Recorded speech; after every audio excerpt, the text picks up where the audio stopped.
reminding them are, feel free to continue to listen, but they're not going to be able to vote, so we won't be doing roll call votes. Okay. Do you have anything for new chairman?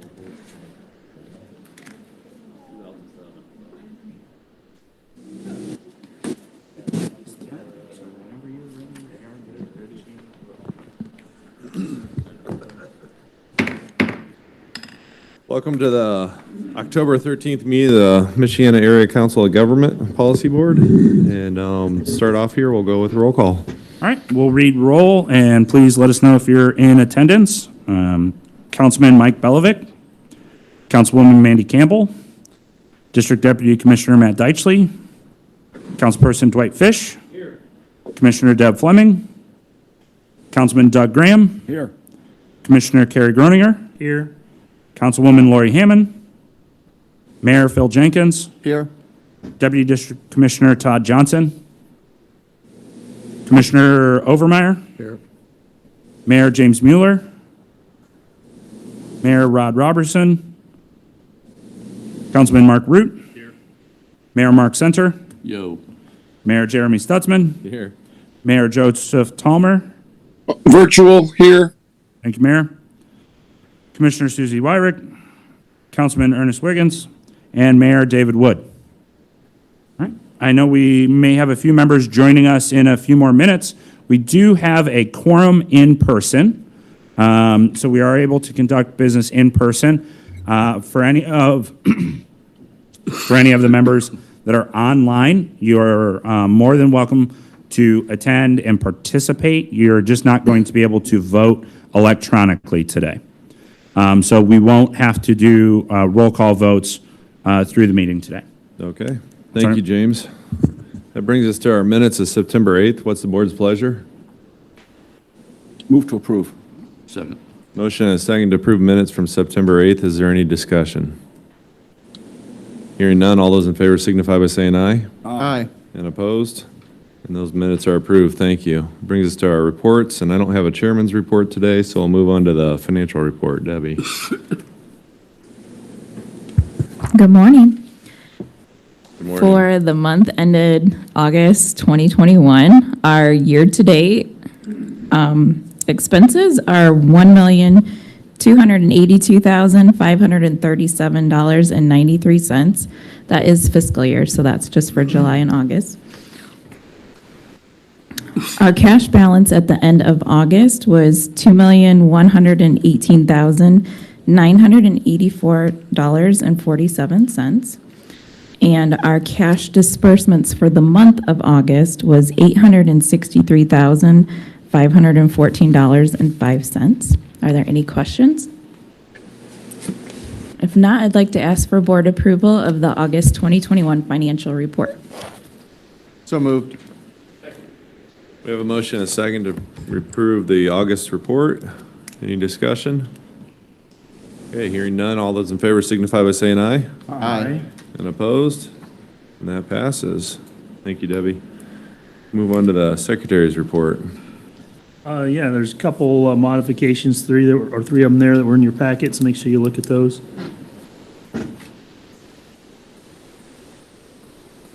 Forget, do we need to accept these, or we just?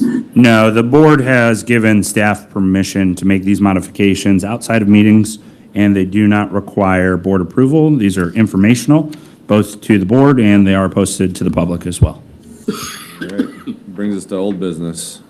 There is no old business today, only new business. All right, well, let's go into new business then.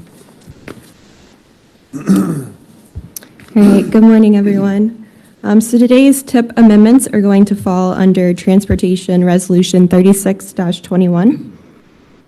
So we'll start with the locally initiated items. We have item A, which encompasses new sidewalk and trail in the town of Argus, specifically at Marshall Street, Walnut Street, and Michigan Street. This is a bike/pedestrian facility, and we are adding in PE, right-of-way, and construction. Next up, we have item B, which encompasses sidewalks in various locations within the town of Bourbon. This is a bike/pedestrian facility, and we are adding in PE and construction. And then the final locally initiated item is item C, It's a Greenway Trail Phase 3 in the city of Plymouth, and it spans from the north area of River Square Park to the pedestrian bridge across from River Gate South. This is a bike/pedestrian facility, and again, we are adding in PE and construction. And then we have one NDOT-initiated project. This is at Mayflower Road, from .031 miles south of US 20 to Dogwood Drive. This is an HMA overlay, minor structural, and we are adding in PE. That concludes all of the amendments under Transportation Resolution 36-21. I'm happy to take any questions, and if not, I would ask for your approval of Resolution 36-21. So moved. Second. We have a motion and a second to pass Resolution 36-21. Is there any discussion? Hearing none, all those in favor signify by saying aye. Aye. And opposed? And that passes. Thank you. Thank you.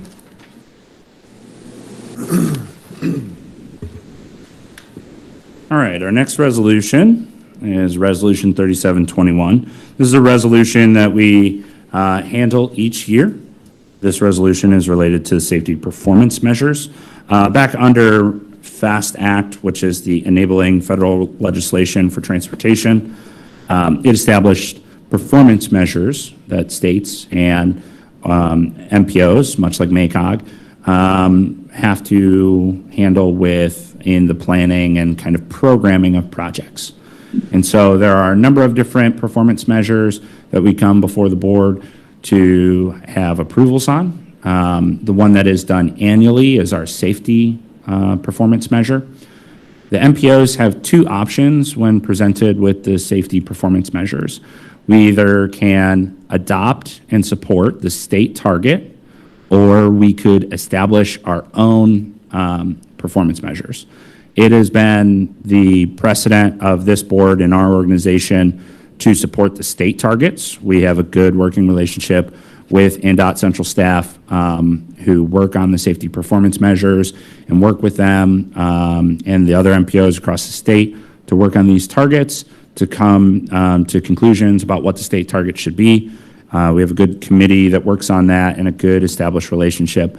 So we have often decided to support the state target, and that's what we are proposing to do for 2022. So the safety targets are based on a 5-year rolling average, and they're across the categories that are presented in front of you, which you can see, which are the number of fatalities, the rate of fatalities per 100 million miles traveled, the number of serious injuries, the rate of serious injuries per 100 million miles traveled, and then the number of non-motorist fatalities and serious injuries.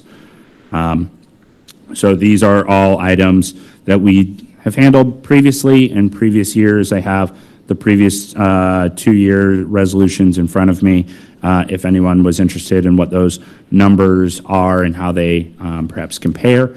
But in each of the previous calendar years, the state has been able to achieve those targets. And if the state does not achieve those targets, what happens is a certain portion of the funding that is typically considered more flexible becomes more rigid, and it has to be spent on very particular safety projects. But the state has not had to worry about that because they have achieved their state targets in the previous years. But so it's our recommendation that we would be supporting the state target, and those state targets for each of those items are presented in your agenda and on the presentation. Happy to answer any questions. Yeah, I have a quick question. Yes. It appears that way, but item 3 and 5 are also per 100 million? So yeah, the number of that is actually just a full count. How do you get 2/10 of a serious injury? So that's the number of serious injury, that's 2,998. 0.2, it says. 0.2. Yeah. Bottom So of it's a two. 5-year rolling average is the reason. Okay. So you're taking, so if you're taking those previous 5 years, I then when you're understand now. averaging it, that's where you're getting that fraction from. Wondering about the decimal point. Yep, absolutely. Yeah, so that's coming from it's a 5-year rolling average. So that's where you're getting the fractions from on those. But those are across the entire state. They're anticipating, based on the 5-year rolling average, that the number of serious injuries would be basically 2,998.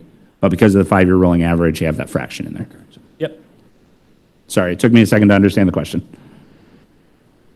Are there other questions? Is there actual numbers, our numbers, or do they compare to these as far as, I'm assuming we're achieving the goals too at these numbers? Yeah, so this is the interesting thing about the performance measures that are done on this, the federal program is they are largely looking at state information. If the MPO, for example, chose to create our own performance measure, which just looked at our region, there would be a number of federal processes and things that we would have to do. And then if we don't achieve it, nothing happens under the federal program. And if we do achieve it, nothing happens. So it's a paper exercise on the MPO level. So that's why we have chosen to support the state target, because we can actually see these numbers come back and we work with the state on them.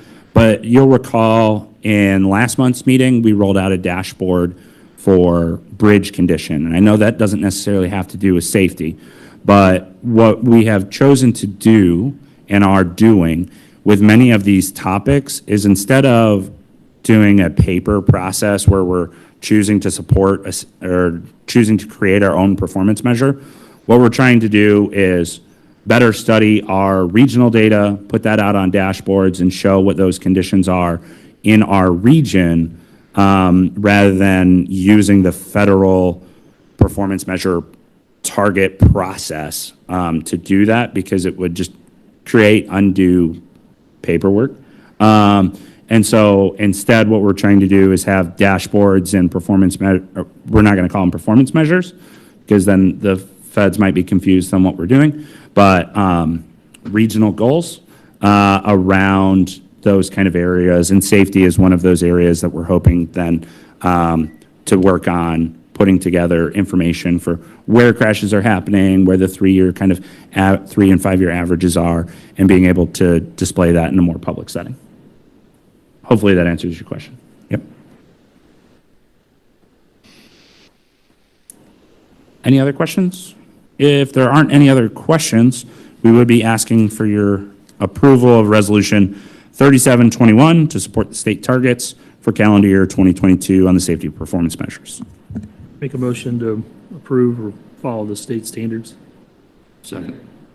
We have a motion and a second. Is there any further discussion? Hearing none, all those in favor signify by saying aye. Aye. Opposed? And that passes. All right, our next item is a report out on the fiscal year 2021 Federal Transit Administration Triennial Review. The Triennial Review, for those that aren't familiar, this is the MACOG oversees the operation of the interurban trolley in Elkhart and Goshen. And with that, we receive a number of Federal Transit Administration funds, and they have a procedural, I would like to call it a procedural audit, but it's a procedural check-in to every 3 years review where we're at on following kind of the rules related to the federal transit funds. So this is across a number of different elements. There are roughly 770 different ways that they are looking to see if we have achieved kind of the standards. And this is done every 3 years. We had a little bit of a longer time frame because this was supposed to happen in 2020. But because of COVID, that audit got pushed back and didn't happen until July of this year. I'm pleased to report that it was a very good overall audit, and that report is before you. There were 3 areas where we had findings or minor deficiencies, but they're all fairly easy items to correct, most of which have already been corrected. So these are not large issues. These were more minor items related to, for example, in one of the cases, how milestone reports were filled out previously, and it's a procedure that we've already changed about 2 years ago. But because it's looking at the past 3 years, there were some minor issues with one of those reports, and so, they're able to mark that as a potential deficiency. So there were, overall, there were 3 deficiencies. Generally, I'm very pleased with the report. The staff worked a long time on this, basically the better part of 2 years, as the deadline kept getting pushed back for actually having that meeting. We had to turn all those paperworks in December of 2019 in preparation for that in-person meeting in 2020. That didn't happen. And then when that didn't happen, they requested additional information. And then that staff member that was requesting that additional information left, and then we had to provide that to them again. And so staff worked extremely hard on this, and it's 770 different elements that you could get wrong. And so while we're not necessarily pleased with having 3 items that we need to fix, they were very minor items, and so we are generally pleased with how that has gone. Happy to answer any questions related to the triennial review and the overall report. Councilman. Just in 21 areas, all but 2. Oh, okay. So let me explain that. Yeah. So there's 21 areas where they are looking, and within each of the 21 area, there are multiple elements within them. So there are kind of 21 topical areas, but there are 770 things that are divided up into all of these topics where you can get them wrong, if you will. And so what you'll see is that in that executive summary, there are only 2 themes where we had any sort of issue. So related to themes related to legal or financial capacity, related to program management, all of those areas fully clean, no issues with any of those. The 2 themes that we had 3 findings in were theme 3, which is technical capacity award management, and we had 1 issue there, which was the incorrect, and this is where I was talking about on the FFRs, the federal financial reporting, where we were doing it one way, which is what we had always been taught and we had done for a really long time. And then a new staff member with FTA came along and taught us, hey, actually, the way that that report needs to be done is not based on, I believe the particular issue is that we handle our items in accrual accounting, and the report actually calls for it to be in cash. It doesn't call for it in an explicit way, but so we had, for decades, reported it under accrual. And we learned from that new staff member, no, it needed to be cash. Well, that was fixed in like 2020, maybe 2019. But because this covers a 3-year period, there was a period of time in that 3-year period when we weren't doing it correctly. So that was finding 1. Then there were 2 findings within procurement. All right, and it's not as if any of the procurements were a problem or any of our procedures with procurements were problems, but that there were, 1, the procurement policy is dated, and I fully accept that. It is an older document and needs to be updated. And so it doesn't necessarily have the latest and greatest language in it, but there wasn't anything functionally wrong with the process. It's just that the document is old. And so since the document is old, it needs to be refreshed and it needs to be updated. So that was item 2 where we had an issue. And then item 3 is that in that procurement policy or in our personnel policy, we did not have a complete enough standards of conduct. While we have lots of standards of conduct, there were certain phrases that were not included that FTA really wants to see. So these were the 3 things where we got findings. So we got 3 findings, but they were only in 2 kind of areas, if you will. So hopefully that makes sense. Absolutely. I have one question, just curious. Absolutely. What's their plan? We're going to go 2 years from now to get back on the other schedule, or are they, I'm just wondering how other agencies are handling the COVID. Yeah, so this is an audit that is handled by the FTA. It is scheduled by them, and the Chicago office is who we work with. It's our understanding that we would be on a normal cycle moving forward. Now, that's their intention. It'll be interesting to see how that plays out, because that means this year they were doing double audits, and I don't know how well they've achieved that. They did look at and talk through some of our 2020 items, which weren't going to be on the test, if you will, because it was supposed to be, I think, 17, 18, 19. But it's our understanding that basically we'll have 2 years before the next one happens. I'm just curious Yep. how the federal government's responding to the lost year, if you want to call it that. Yeah. And It's our understanding for Okay. this one is that they would just kind of view it as being done on time, and we'll get back on cycle. But we'll see how that plays out.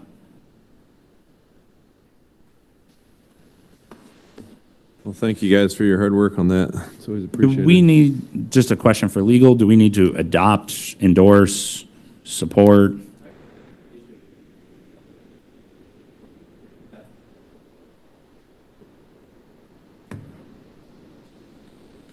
I would so move. Second that. We have a motion and a second to accept the triennial review for 2021. Any further discussion? Hearing none, all those in favor signify by saying aye. Aye. And opposed? And that passes. Thank you. Next, we have a presentation for our annual listings of obligated projects. Allison. Alrighty, so I'm going to give a quick overview of our annual listing of obligated projects for state fiscal year '21. And under the FAST Act, MPOs are required to publish an annual listing of obligated projects in the preceding fiscal year as a record of project delivery. And an obligation can really just be thought of as the federal government's legal commitment to pay their share of a project.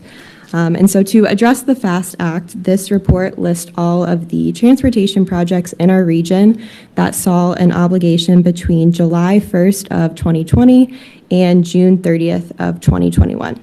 So I'm going to dive into some of the numbers that can be found in this report, but the entire report, as well as a listing of all the projects, can be found on our website under our transportation page. So we'll start with figure 1 here on the left. And this shows the total obligations in our region by sponsoring agency. So you'll note that state-sponsored projects saw obligations of roughly $65.1 million. Locally sponsored projects saw about $19.9 million in obligations, and transit-sponsored projects saw about $21.9 million in obligations. And so this equals about $106.9 million in obligations in the MACOG region for state fiscal year 2021. And it is important to note that the transit obligations are rather high this year, and that is because about half of that funding comes from the CARES Act, the Coronavirus Aid, Relief, and Economic Security Act. And then figure 2 looks at just local funding, and it breaks it down by county. So you'll see that St. Joe County saw an obligation of almost $14.8 million. Elkhart and Marshall County each had a little less than $2 million in obligations, and Kosciuszko County had about $1.2 million in obligations. And it is important to note that St. Joe County's obligations are rather high, and that is largely due to the Douglas Road project, which saw an obligation of $10 million in and of itself. So now we're going to kind of dive into some of the larger projects that saw obligations. So as I just mentioned, Douglas Road from Ivy to State Road 23. And it also includes the intersection at Ironwood. This was an added travel lanes project, and it saw an obligation of almost $10.4 million. And it also included Bridge 191 and Bridge 192, each of which had their own DES numbers and saw obligations of about $840,000. Another project I wanted to highlight was the Coal Line Trail Phase 1. You can kind of see some progress pictures here on the left, but it saw an obligation of almost $1.5 million in fiscal year 21 for a total obligation of roughly $1.9 million. And Phase 2 of this project is underway. It has a letting of January of next calendar year. And then next, we have the Potato Creek Trail in North Liberty. You can see some pictures of Caitlin's son Liam enjoying the trail here. But this project had an obligation of $904,000 in state fiscal year 21 and a total obligation of about $1.3 million. And then last but not least, we have the West Jefferson Streetscape Improvement. We took this picture here on the left when we were down in Culver doing Pazer road ratings, so that was good to see it in real life. This project saw an obligation of $560,000 in state fiscal year 21 for a total obligation of $660,000. So I've broken the funding down by county and then highlighted some of the key projects within the counties. This final slide here shows a breakdown of the local obligations by project type. And so there were 6 different project types. You can see here they were local road, bridge, intersection, safety, bike and pedestrian, and transportation enhancement. And you'll note that local road projects had the highest amount of obligations at $12.2 million. And this is about 61% of local obligations. And again, we had the Douglas Road project. That was a local road project, so that's where a lot of that funding comes from. And then on the other hand, you'll see that the bridge projects accounted for the highest number of projects. So 13 out of the 36 local projects that saw obligations were bridge projects. So that's about 36% of the projects. And then right behind that, you'll see that the bike and pedestrian category had 10 projects out of the 36. So that kind of concludes the overview. I'm happy to answer any questions you have. And again, this report can be found on our website under our transportation page.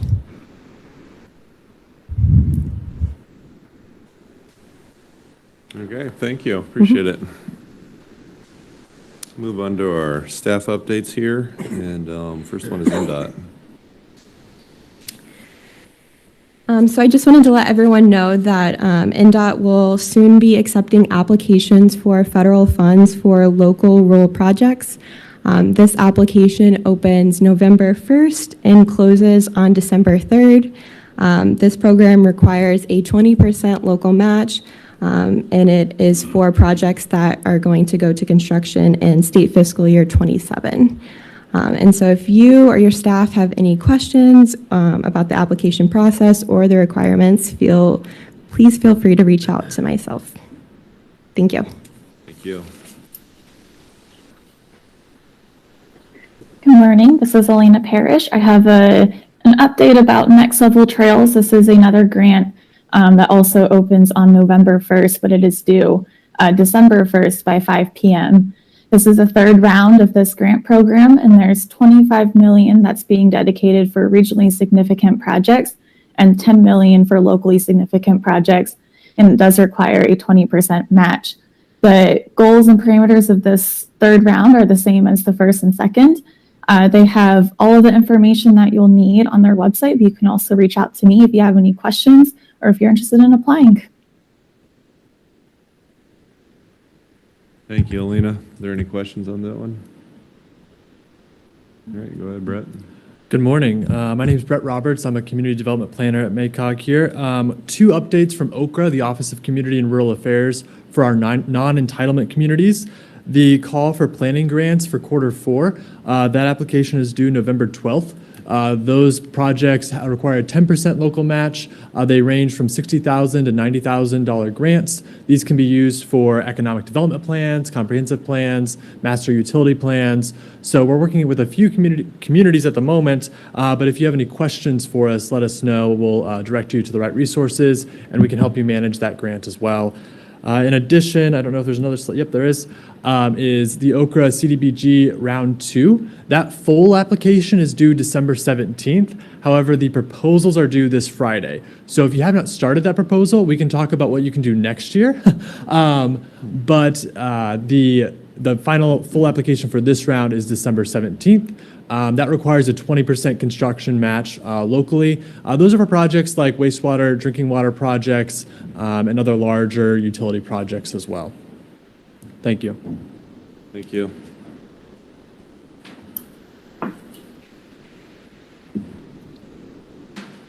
Good morning, this is Elena again. I have a quick update about our upcoming virtual active living workshop. This will be hosted by INDOT, Health by Design, and the Indiana Department of Health. It will be all online, but the workshop's goal is to help educate and motivate residents and community members by facilitating conversations that highlight a path towards improved quality of life through the built environment. There'll be a series of workshop modules, and there will be some field activities, and this will be starting kind of late October and going into early November. At the end, all attendees will be expected to complete an active living action plan that kind of helps guide the path towards these improvements. And so if you're interested or if you believe your community would benefit from this, please feel free to reach out to myself. Caitlin will be happy to get you set up. Good morning, Leah Thill, Environmental Planner with MACOG. This month is our Sustainable Solutions Conference and Expo on October 26th at South Bend Century Center, and we're excited to have Mayor Stutzman as our morning keynote for that presentation, talking about their progress in the areas of sustainability across the municipal operations. If you're interested in registering, check out yesterday's MACOG Gazette in your inbox or go to macog.com and click on that calendar and register there. We'll be focusing on similar topics that we had at the last conference, but that was back in 2018, fleets, facilities, and sustainability strategy this year. So, and we've got some new speakers that we're bringing in on new topics like refrigerants and facilities condition assessments, so I think it'll still be valuable for those who attended last time. A brief update for you on some recent awards with the Volkswagen program that the Indiana Department of Environmental Management is managing. And in our region, we had 3 projects awarded. Wani Community Schools in Elkhart County had an award of $112,000 for 4 new propane buses. So that's continuing their transition. They have quite a few buses now that have gone propane. Here in St. Joseph County, we had 2 projects awarded. Transpo over $600,000 for 6 more CNG buses. And again, they haven't completely converted their fleet, so they're continuing that process to CNG. And then a new awardee for the Volkswagen program was the South Bend Community School Corporation, and they were awarded $314,000 to pilot one electric bus. So that's an exciting new project. That's the first electric school bus, or we have no electric transit buses either in the region, so that'll be an interesting use case in our weather conditions for others to study in the coming years. And then also we were excited that the school corporation was awarded by our local utility, AEP, the parent company, another $250,000 plus some additional for charging infrastructure for their electric bus. So that will be a 100% covered project with grant funding.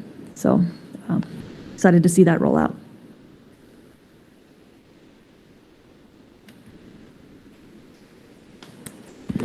Good morning. I just have a quick mini update for the Regional Freight Mobility Plan.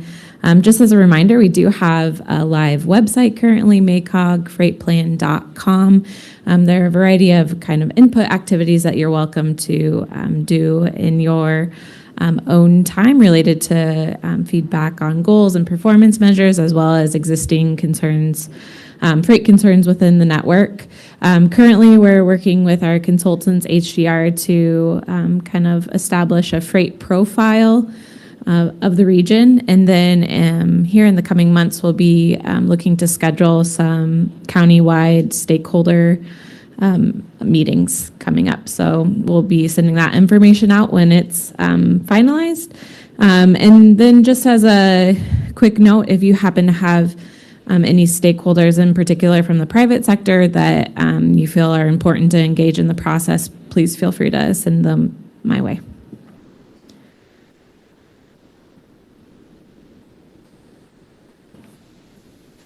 Good morning again. Many of you will remember that back in May, we began the process of planning the Disaster Recovery and Economic Resiliency Plan update. And just as I learned how to say that full title, we're changing the title with our final narrative. So it's now the Collaborating for Regional Resilience and Economic Growth Plan. This plan, the final narrative, was approved by our steering committee earlier this month. We have an ending amount of 15 strategic actions that will update our SEDS.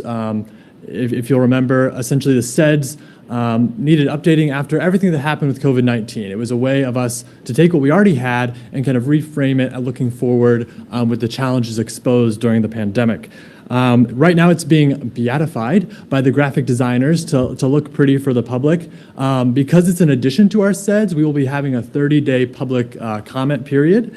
After we receive those comments, we'll be presenting the plan or portions of the plan to all of you in December for your final kind of okay of that plan. If you have any questions about that, let us know. We're happy to provide the narrative as it stands right now. In addition, thanks to all of you, because I know many of you have sat on our steering committees and been a part of this process, so it couldn't happen without all the stakeholders. So if you have any questions, direct them towards me.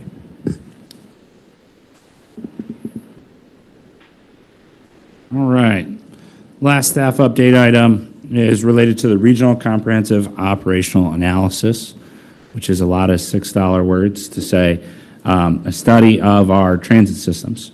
So our transit systems, both Transpo and the trolley, MACOG is partnered with Transpo and is financing this plan, which will take a deep dive into how those systems are set up and where there are opportunities to provide better transit, where there are opportunities to provide different styles of transit, whether it might be microtransit, and those just kind of more of a comprehensive plan for the systems. You'll recall that we went through procurement. We have hired Jarrett Walker and Associates, which is a nationally regarded firm that works on transit plans like this. They'll actually be coming next month. We're scheduling them potentially to be here in person. So they'll be here next month before the policy board to give you all kind of a 15-minute presentation on what that process will look like, ways that you'll be able to get involved, and just kind of what their overall approach and process looks like. So that will take place next month. So please plan to attend, as that will be a pretty instrumental major study for the transit systems. These only come up, I would say, once every 10 years or so, these kind of deeper dive studies into the systems. And so we really want to make this kind of a very large public planning process, and we had hoped for all of you to be able to participate in that. But next month, you'll be able to meet that consultant and their team and hear a brief presentation on what that overall approach looks like. So wanted to make sure that you had that update. Also related to the past two plans, as Caitlin mentioned, in, I think, December, we might be getting updates on the kind of the final version of the Collaborating for Regional Resilience and Economic Growth, as well as then an update from HDR, our consultant that's working on the freight plan, about, I think they'll be presenting freight profile and kind of what our next steps look like. So just to give you some tidbits of programming for the next few months. Councilman, did you have a question?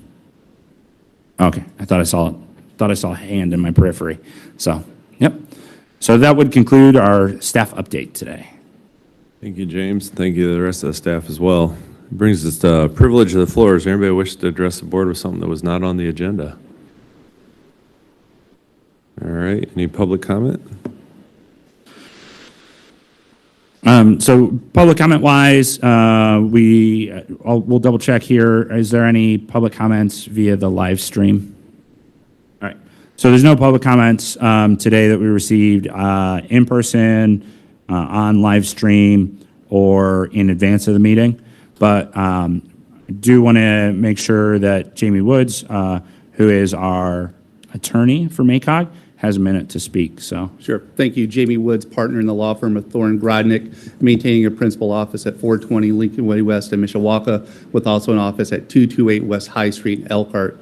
I've had the distinct honor to serve as the attorney for MACOG, representing Thorne Grodnick's agreement with MACOG to provide legal services to it. MACOG has a great staff and a great executive director, and it's been my pleasure to provide legal services for them. Last week, I was appointed by Governor Holcomb to fill a vacancy on the St. Joseph County Superior Court, so I'll be transitioning from the private practice of law. That being said, with me today is Michael A. Triple. Mike is a partner also in my law firm, maintaining an office at 420 Lincoln Way West. While I consider myself a subject matter expert in the area of government law, Mike is my mentor and it knows more than I do. How should I say that? He currently serves as the attorney for the St. Joseph County Council, is the attorney for the Mishawaka Common Council, has served on the did serve previously on the Mishawaka Board of School Trustees for almost a decade. He's been my mentor at the law firm. He will continue to provide the legal services pursuant to the engagement with Thorne Grodnick LLP. I just wanted to introduce him this morning. You will be very well served by Mr. Triple. You'll find that he's as responsive, if not more so, than I am. So we look forward to maintaining this relationship that we have with MACOG. And once again, it's just been a tremendous pleasure to work with the staff here at MACOG and Mr. Turnwald. They are top-notch, so I've appreciated the opportunity. Thank you. Thank you for everything you've done for us, and congratulations on your appointment. And Michael, welcome. I think that would be all of the public comment items that we have today, but I did want to say congratulations to Jamie. And having met Michael a number of times over the last year, I know that we'll be in good hands. That was our last item on the agenda. Is there a motion to adjourn? So moved. We have a motion and a second to adjourn. All those in favor signify by saying aye. Aye. And opposed? We are adjourned. Thank you. Kevin, how's things in your world? Board minutes. Staying ahead of it all? If any of us are in front of you again, just remember